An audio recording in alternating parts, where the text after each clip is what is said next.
मां,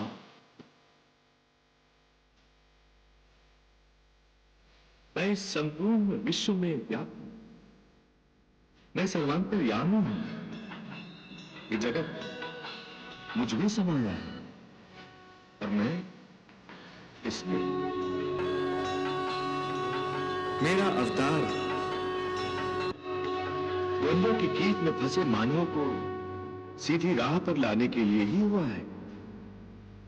आप मुझे अपने मोह के बंधन से मुक्त करके मुझे अपने कर्तव्य के मार्ग पर आगे बढ़ने दें, अन्यथा मेरा अवतार निष्फल हो जाएगा।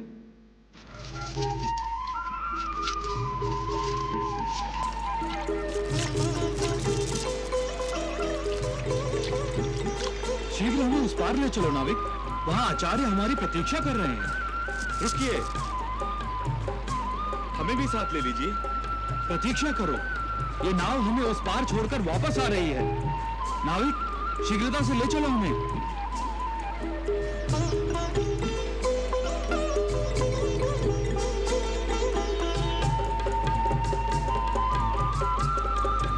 देखो बेचारा कैसी ललचाई हुई नजरों से देख रहा है हमें। शीता है, हवा में उड़कर नदी पार कर ले।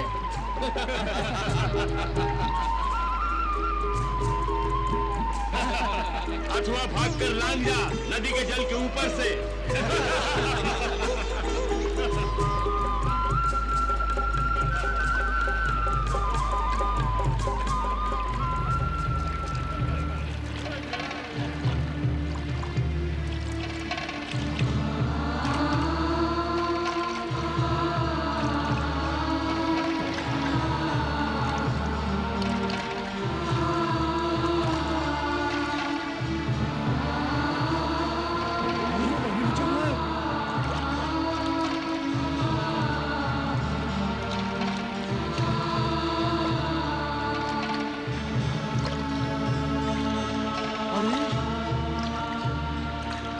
देख रहा हूं वो सत्य है क्या?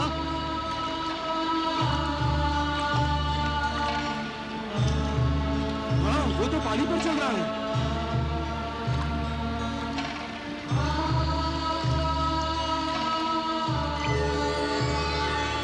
अरे कहाँ गया? अरे ये तो चमत्कार हो गया। नारायण नारायण, बड़ा ही विचित्र प्राणी है ये मनुष्य भगवान। जीवन भर जिसकी खोज में लगा रहता है, जब वो परमेश्वर साक्षात सामने आ जाता है तो वो उसे परमेश्वर मानने को तत्पर नहीं। नारायण नारायण। कहाँ है राजा कृतवीर? अपने सैन कक्ष में। आप अंदर नहीं जा सकते।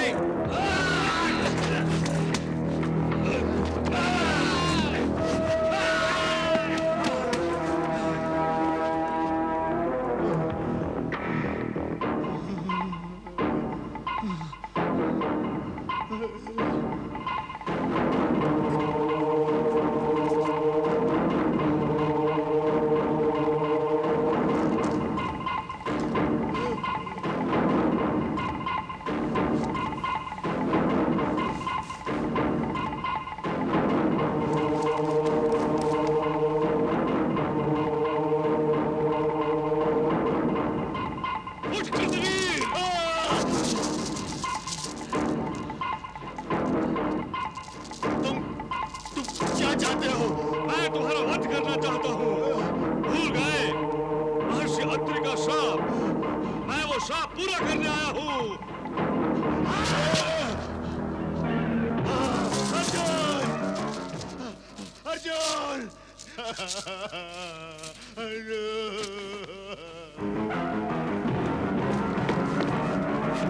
अर्जुन! अर्जुन! पिताश्री, वो फिर आया था। कौन? ब्राह्मण। अर्जुन, मेरे कितने सैनिक मार दिए, मेरे द्वार रक्षकों का भी वध कर दिया, मेरा भी वध कर देता वो, यदि तुम ना आ जाते। पिताश्री आप? अर्जुन, अर्जुन, तुम मुझे अकेले छोड़कर मत जाना अर्जुन। नहीं, मैं तुम्हें कभी अपने से दूर नहीं होने दूंगा। कभी अपने से दूर नहीं होने दूंगा। पिताश्री, आप व्यर्थ ही भयभीत हो रहे हैं। यहाँ कोई नहीं आया है, यहाँ कोई नहीं आया पिताश्री। आपने अवश्य कुछ स्वप्न देखा होगा। हाँ पिताश्री, स्वप्न। ये देखिए आपके सैनिक जीवित हैं, और वो देखिए आपके द्वार रक्षक, वो अपना परम कर्तव्य निभा रहे हैं पिताश्री।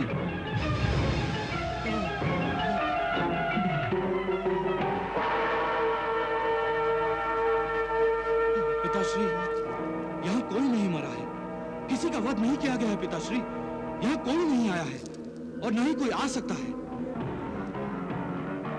जब तक आपका ये पुत्र कार्तवीर्य अर्जुन जीवित है, साक्षात यमराज भी आपके प्राणों का शत्रु बनकर आ जाए तो मैं उसका भी मुंह मोड़ दूंगा पिताश्री। पिताश्री, मेरे होते हुए आपको भय करने की कोई आवश्यकता नहीं। इस जगत के किसी ब्राह्मण में इतनी शक्ति नहीं कि महाराज कृतवीर्य का कोई बाल भी बाका कर सके। पिताश्री, आप सो जाइए, मैं हूं आपके साथ। अर्जुन, मुझे छोड़ के मत जाना तुम। आइए आप अर्जुन, मुझे छोड़ के मत जाना तुम। मुझे छोड़ के मत जाना अर्जुन। मैं हूं आपके साथ। मुझे छोड़ के मत जाना अर्जुन।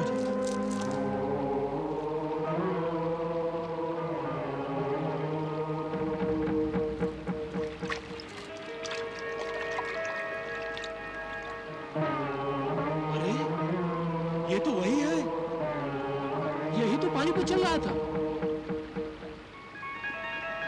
ये अवश्य कोई महान आत्मा है। कोई बहुत बड़े योगी और तपस्वी जान पड़ते हैं। हमें इनकी शरण में जाना चाहिए। चलो।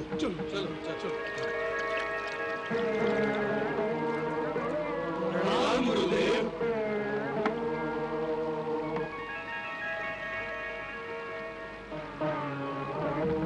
हमसे बहुत बड़ी भूल हो गई, हमें क्षमा कर दीजिए।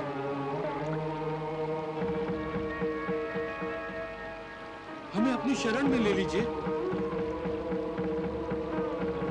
हमें अपना शिष्य बना लीजिए। आपका तेज बता रहा है आप में अवश्य परमेश्वर का अंश है। हम पर कृपा कीजिए।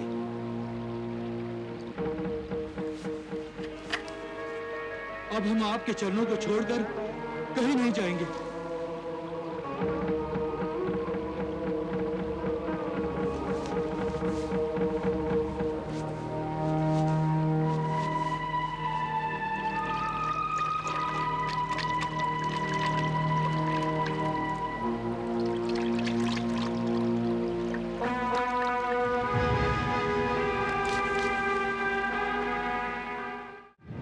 नारायण नारायण। प्रभु, ये नदी में कूद जाने का तात्पर्य क्या हुआ? देवर्षि, दत्तात्रेय ऋषि कुमारों और मुनि कुमारों की अधूरी और कच्ची ज्ञान अवस्था जानते थे। उनमें ज्ञान प्राप्त करने की परम श्रद्धा और सत्य निष्ठा नहीं थी। वो बाह्य स्वरूप और सांसारिकता से ही व्यक्तियों को तोलते थे। अतः नदी में कूद जाने का अर्थ यह है कि दत्तात्रेय उनका गुरुत्व स्वीकार नहीं करना चाहते थे। वे उनसे दूर जाना चाहते थे और संसारियों के हाथ नहीं आना चाहते थे। प्रभु, तो क्या वो ऋषि कुमार और मुनि कुमार भगवान दत्तात्रेय को छोड़कर चले जाएंगे? देखते जाइए देवर्षि, अभी तो देवी लक्ष्मी भी कुछ लीला दिखाएंगी। अच्छा। देवी लक्ष्मी, आपका प्रादुर्भाव लीलाएं दिखाने के लिए हुआ है। ब्रह्माणी के रूप में आप ब्रह्मा जी की रचना का कार्य पूर्ण करती हैं। रुद्राणी के रूप में आप शिव जी की लीलाओं का संपादन करती हैं। इस समय दत्तात्रेय मेरा अवतार है और आपका आह्वान कर रहा है। क्या आप उसका साथ नहीं देंगी? हाँ माता, मेरा मन भी तनिक लालची और लोलुप हो गया है। कुछ और लीलाएं देखना चाहता है आपकी माता। मुझ पर और पृथ्वी वासियों पर उपकार कीजिए और अपनी लीलाओं के माध्यम से हमें ज्ञान और शिक्षा दीजिए।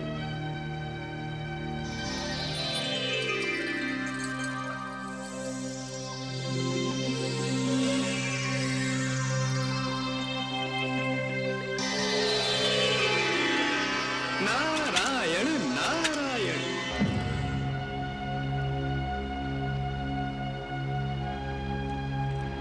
3 दिन हो गए। 3 दिन तक कोई जल में कैसे रह सकता है? क्यों नहीं रह सकता? जिसे जल योग की क्रिया आती है वो रह सकता है। उनके तेज से लगता था वो भी कोई बहुत बड़े योगी है। हम भी यहाँ से हिलने वाले नहीं। वो कभी न कभी तो बाहर आएंगे। हम उन्हें अपना गुरुदेव बनाकर ही रहेंगे। नारायण नारायण।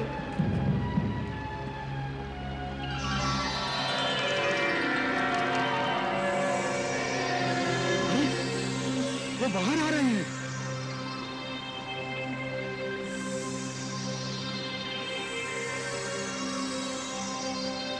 लगता है उन्होंने समाधि छोड़ दी। अब माता लक्ष्मी भी कुछ लीला करने वाली है। जय हो माता, जय हो। गुरुदेव, आप इस प्रकार हमें छोड़कर जल में क्यों चले गए थे? और ये देवी कौन है? और आप जैसे योगी के साथ क्या कर रही हैं?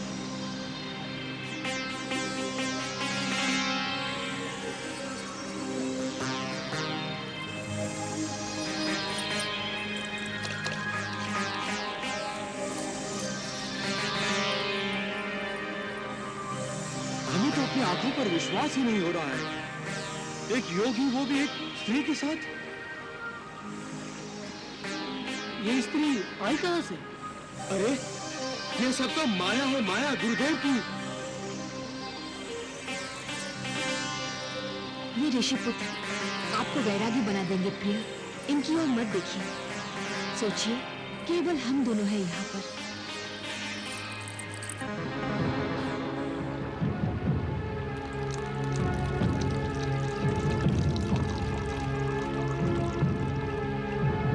लीजिए प्रिय, मदिरा पीजिए। फिर हम विहार पर चलेंगे।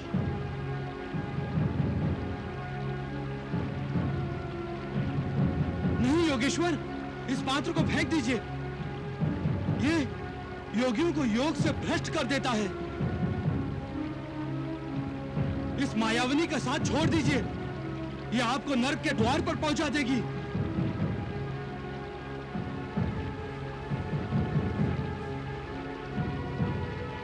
जी जी जी जी जी, सब भ्रष्ट कर दिया। चलो।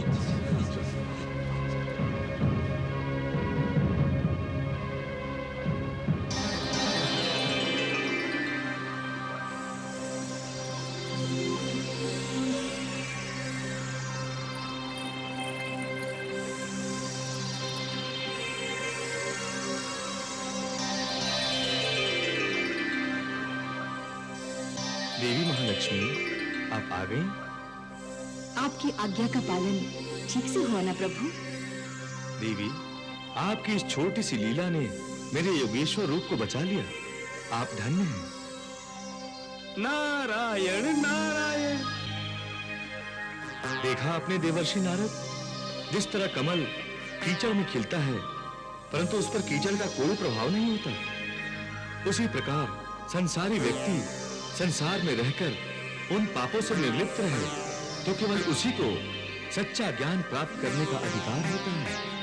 प्रभु, इन ऋषि कुमारों और मुनि कुमारों की सांसारिक दृष्टि अभी पूरी तरह से लुप्त नहीं हुई है, तभी तो उन्हें ये मदिरा और स्त्री वाले दत्तात्रेय बुरे लगे। इसीलिए दत्तात्रेय उन्हें ज्ञान प्रदान करने के लिए तैयार नहीं हुए। इस प्रकार अपनी लीला से भगवान श्री दत्तात्रेय ने ऋषि कुमारों को भ्रमित करने देवी लक्ष्मी की सहायता ली और श्री दत्तात्रेय एकांत में अपना तपोबल बढ़ाने के लिए तपस्या करने बैठ गए।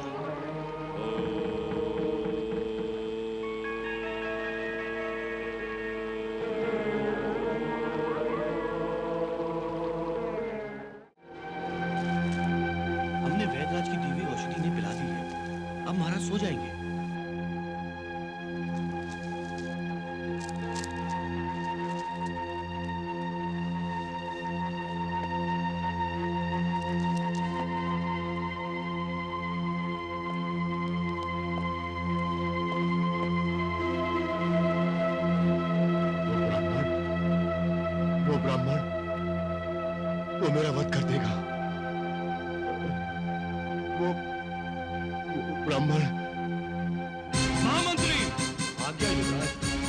अभी जाकर नगरी में ये घोषणा करवा दीजिए कि कल सूर्योदय से पहले पहले नगरी के सभी ब्राह्मण नगरी छोड़कर चले जाएं, और यदि कल सूर्योदय के बाद हमारी नगरी में कोई भी ब्राह्मण दिखाई दिया तो उसे मृत्यु दंड दिया जाएगा।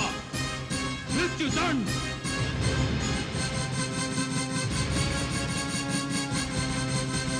ये आप क्या कह रहे हैं युवराज? ये उचित नहीं युवराज। जानता हूं सेनापति, एक राजा के लिए ऐसी घोषणा करना अनुचित है, पर मैं युवराज होने के साथ साथ एक बेटा भी हूं सेनापति। महाराज कृतविर्य का बेटा। मुझसे पिताश्री की ऐसी दशा देखी नहीं जाती। उनके मन से मृत्यु भय दूर करने का शायद यही एक मार्ग है। ना नगरी में कोई ब्राह्मण रहेगा और ना ही, और यदि कोई रहा तो मृत्यु दंड गुरुदेव, मृत्यु दंड।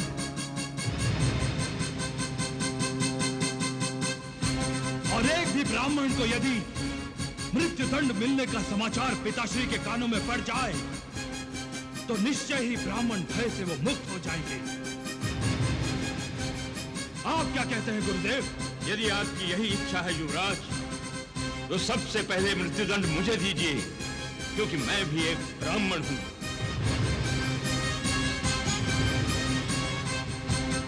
महामंत्री, युवराज की आज्ञा का पालन करो। घोषणा करवा दो कि कल सूर्योदय होने से पहले इस नगरी के हर ब्राह्मण को ये नगरी छोड़कर जाना होगा, अन्यथा उसे मृत्यु दंड मिलेगा। युवराज, सभी ब्राह्मण इस नगरी को छोड़कर चले जाएंगे, किंतु ये ब्राह्मण इस नगरी को छोड़कर नहीं जाएगा। ये गर्ग मृत्यु दंड पाने को तत्पर है, किंतु ये नगरी छोड़कर जाने को तत्पर नहीं।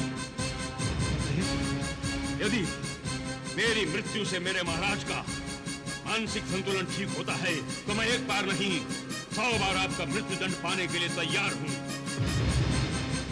महामंत्री को आदेश दीजिए युवराज कि वो ब्राह्मणों को नगर छोड़कर जाने वाली घोषणा के साथ ये भी घोषणा कर दे कि कल सूर्यास्त होने के उपरांत एक ब्राह्मण गर्ग को राजा की आज्ञा का पालन न करने के अपराध में नगर के चौक में मृत्यु दंड दिया जाएगा। क्योंकि ये ब्राह्मण इसी नगरी में जन्मा है, उसके जीवन का सूर्यास्त भी इसी नगरी में होगा, इस नगरी के बाहर नहीं।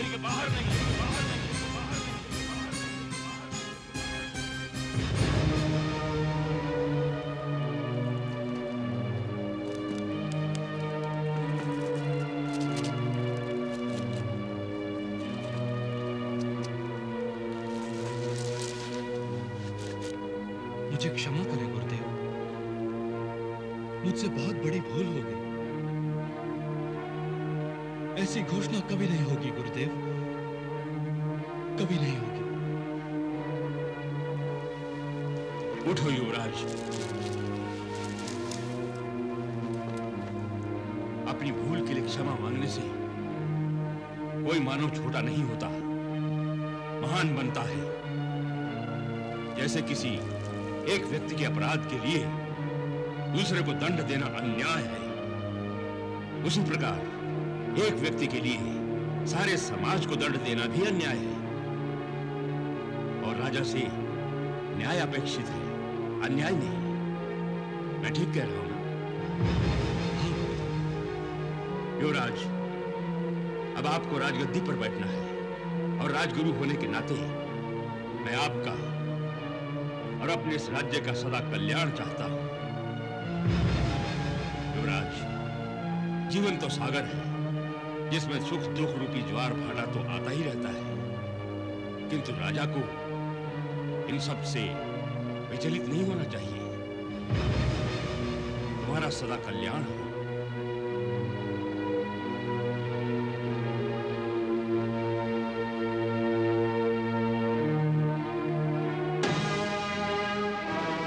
राजा से न्याय अपेक्षित है, अन्याय नहीं। मैं अब और अन्याय नहीं करूंगा गुरुदेव। किसी एक के अपराध के लिए किसी दूसरे को दंड नहीं दूंगा। अब मैं उसी को दंड दूंगा जो दंड का अधिकारी है, जिन्होंने पिताश्री को शाप दिया, अब वो मेरे हाथों मृत्यु दंड पाएंगे। महर्षि अत्रि, आ रहा हूं मैं।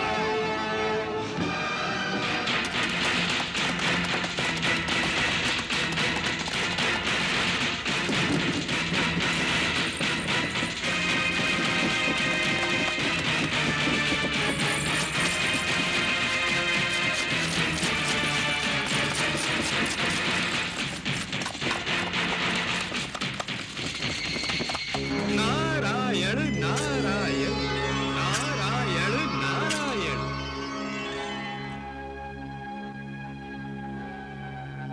प्रणाम देवर्षि। आप? हाँ, मैं तनिक घबरा गया था। मुझसे? तुमसे नहीं, तुम्हारे रथ की तीव्र गति से। वैसे गति तो तीव्र ही होनी चाहिए, चाहे वो जल की हो, वायु की हो, अश्व की हो या अस्त्र की, या फिर दुर्गति की ही गति क्यों ना हो युवराज। नारायण नारायण।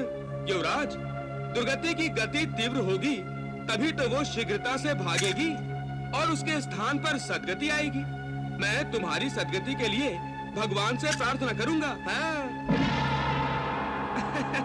वैसे युवराज, जहां तुम जा रहे हो और जिस विचार से जा रहे हो, उसे पूरा करने के बाद क्या तुम महाराज कृतवीर को दिए गए शाप का मुंह फेर सकोगे? उसे निष्फल कर सकोगे? शाप का मुंह ना भी फेर सका, पर शाप देने वाले का मुंह अवश्य तोड़ दूंगा देवर्षि नारद। और इस बुरी तरह से तोड़ूंगा कि उसके मुंह से शाप तो क्या, सांस तक नहीं निकलेगी देवर्षि नारद, सांस तक नहीं निकलेगी। जाओ युवराज, जाओ जाओ भैये।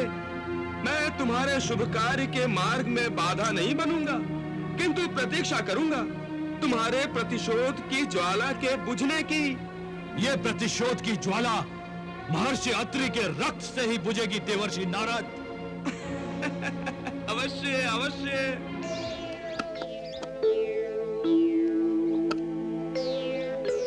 लाओ, पुष्प दो।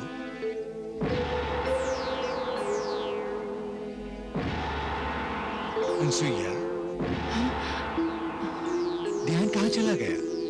स्वामी, दुर्वासा और दत्त को देखे बहुत दिन हो गए। दुर्वासा तो तपस्या में लीन है और तुम्हारा दत्त लीलाएं कर रहा है आजकल।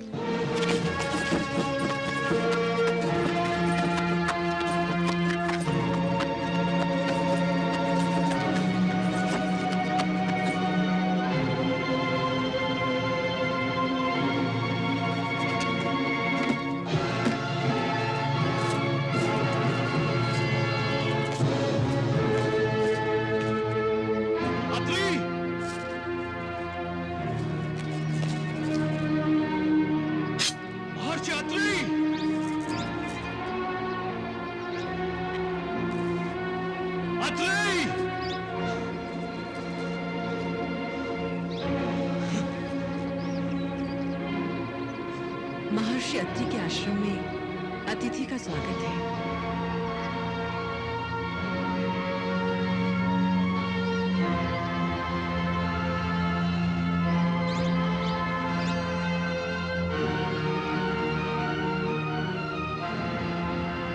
इस आश्रम में शस्त्र की कोई आवश्यकता नहीं है अतिथि।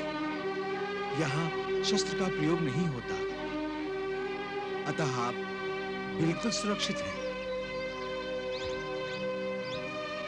गौतम, आज्ञा गुरुदेव। अतिथि से शस्त्र ले लो गौतम, और ले जाकर सुरक्षित स्थान पर रख दो। ये आश्रम से जब जाएंगे तब अपने साथ लेकर जाएंगे। यहाँ आश्रम में पूजा केवल परमेश्वर की होती है, शस्त्र की नहीं। शस्त्र दे दीजिए।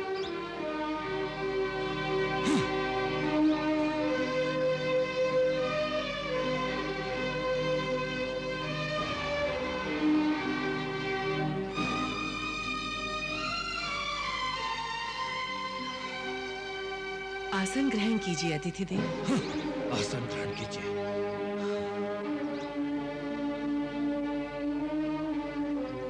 कहिए, हम आपकी क्या सेवा कर सकते हैं? क्या सेवा कर सकती हैं आप? आप हमारे अतिथि हैं और अतिथि परमेश्वर का रूप है। परमेश्वर के लिए हम अपने प्राण भी दे सकते हैं। मुझे वही चाहिए। क्या? मुझे महर्षि अत्रि के प्राण चाहिए।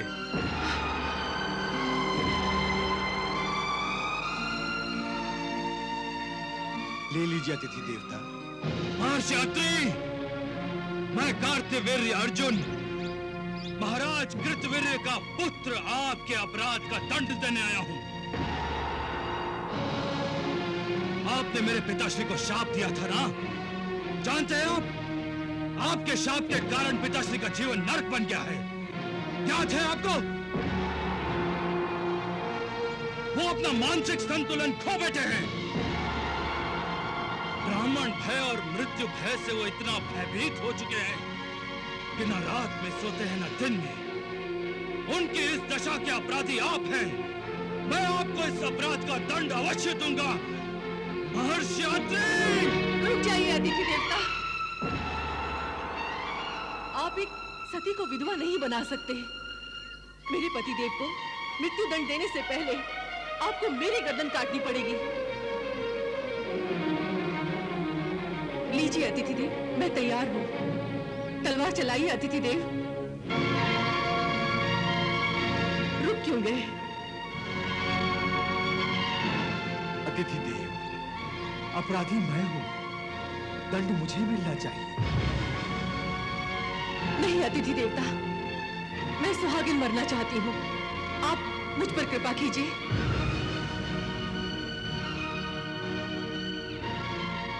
पहले मुझ पर कृपा कीजिए। मुझ पर? नहीं, पहले मेरी गर्दन काटिए। पहले मेरी, अन्यथा मैं आपसे पहले अपने प्राण त्याग दूंगी।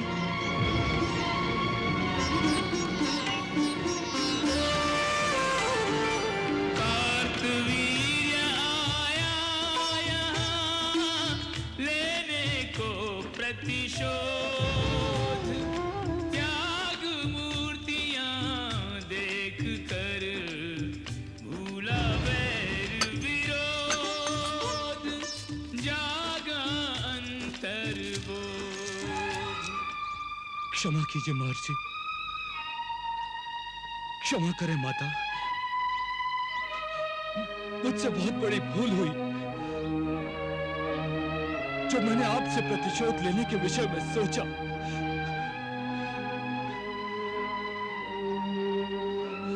क्षमा कीजिए।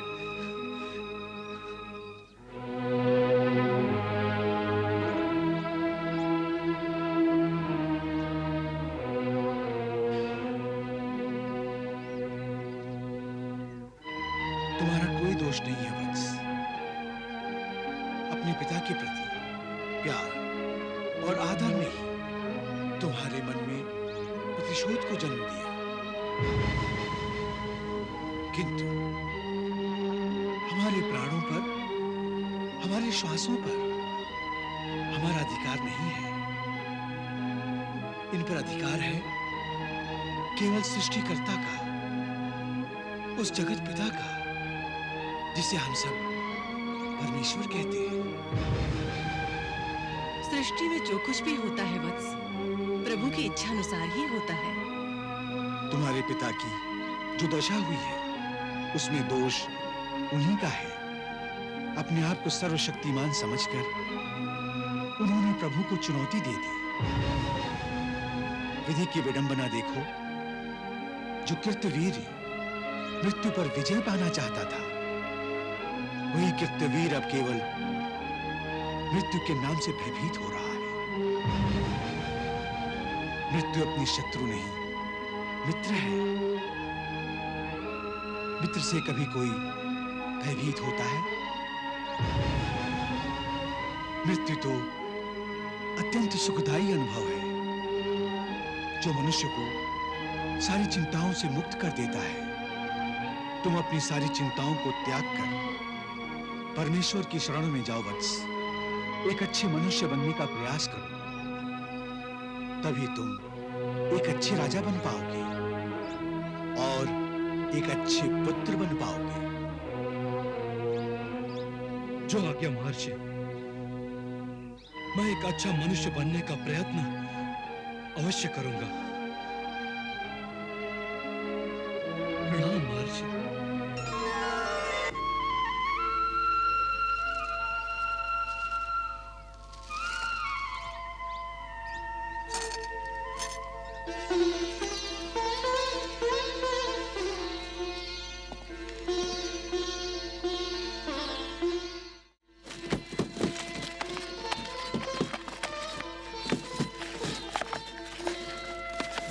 नारायण नारायण नारायण नारायण।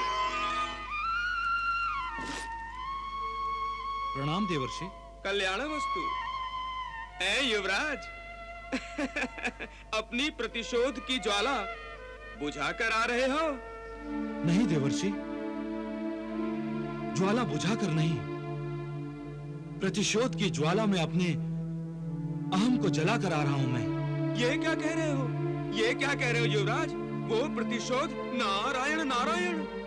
हाँ देवर्षि, मैं जब आश्रम पहुंचा तो अपने प्रतिशोध और क्रोध से जल रहा था, परंतु महर्षि अत्रि ने अपने ज्ञान की ऐसी वर्षा की कि प्रतिशोध और क्रोध दोनों बुझ गए। कितना सत्य कहा था उन्होंने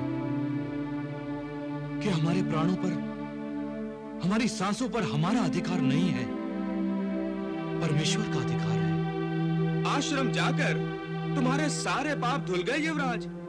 अब तुम में दैविक गुणों की उत्पत्ति होने जा रही है। तुम एक महान राजा बनोगे युवराज, महान राजा। देवर्षि, आप अपनी कृपा मुझ पर बनाए रखिएगा। प्रणाम। नारायण नारायण। चलो साथी।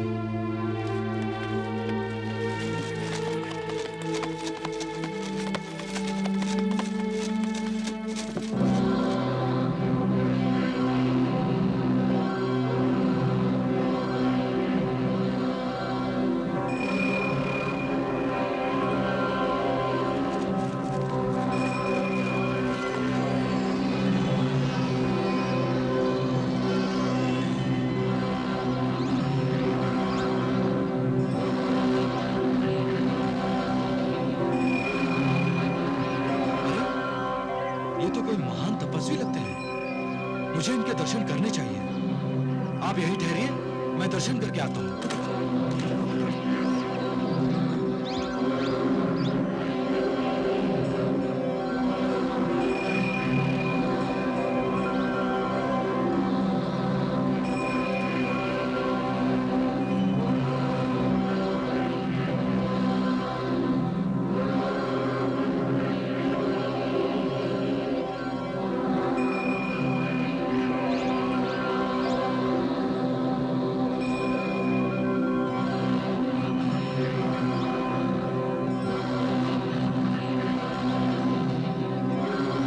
तेजस्वी ऋषि कुमार, कार्तवीर्य अर्जुन का प्रणाम। रुक जाओ अर्जुन, रुक जाओ अर्जुन, तुम किसे प्रणाम कर रहे हो? असुर राज दुर्जन, असुर श्रेष्ठ दुर्मति, आपको कार्तवीर्य अर्जुन का प्रणाम। तुम्हारा कल्याण हो, परंतु जो तुम करने जा रहे हो वो असुर जाति के कल्याण का नहीं है। ऐसे असुर कुमारों को प्रणाम करके तुम समस्त असुर जाति का अपमान कर रहे हो। ये आप क्या कह रहे हैं? ऋषि कुमार कितने तेजस्वी हैं, आप देख रहे हैं ना?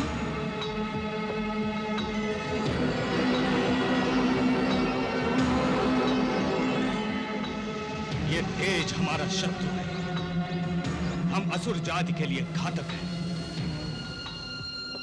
तुम्हारे पिता कृतवीर्य ने इसी तेज के कारण अपना मानसिक संतुलन खो दिया और तुम उसी तेज को प्रणाम करने जा रहे हो। तुम तो शाप देने वाले अत्रि ऋषि से प्रतिशोध लेने गए थे ना? क्या हुआ? उस ऋषि ने इसके विचारों का शोध कर डाला। गया था क्रोध की अग्नि में जलता हुआ, लगता था सारा आश्रम जला डालेगा, और लौटा है हाथ जोड़कर, उपदेश सुनकर।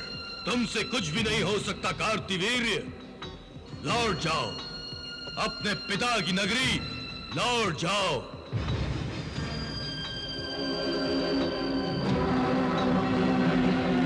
अब हम देखेंगे कि कोई ब्राह्मण असुरों को शाप देने की धृष्टता कैसे करता है। ब्राह्मण ही क्या, हम उस परमेश्वर का विनाश कर देंगे जिसकी ब्राह्मण पूजा करते हैं। हाँ, हम जा रहे शिव और विष्णु लोक पर विजय पाने।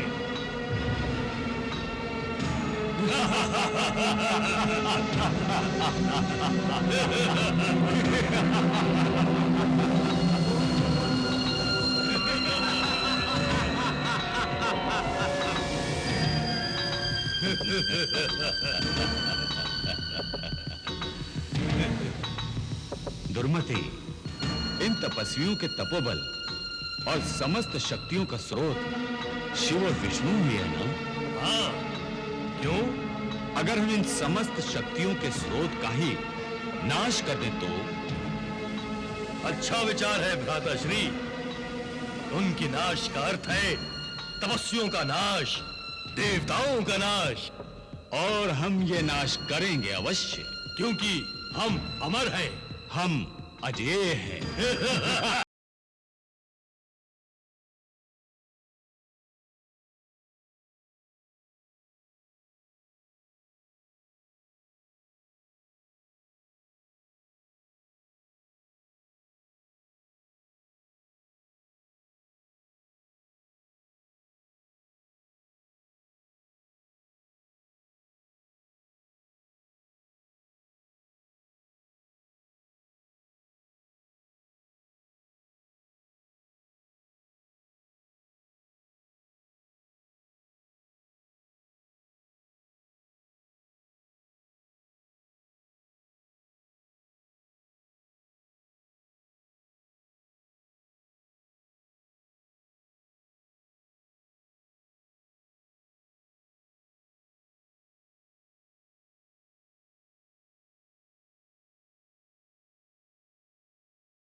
विष्णु लोग छीन लेना चाहते हैं भगवान।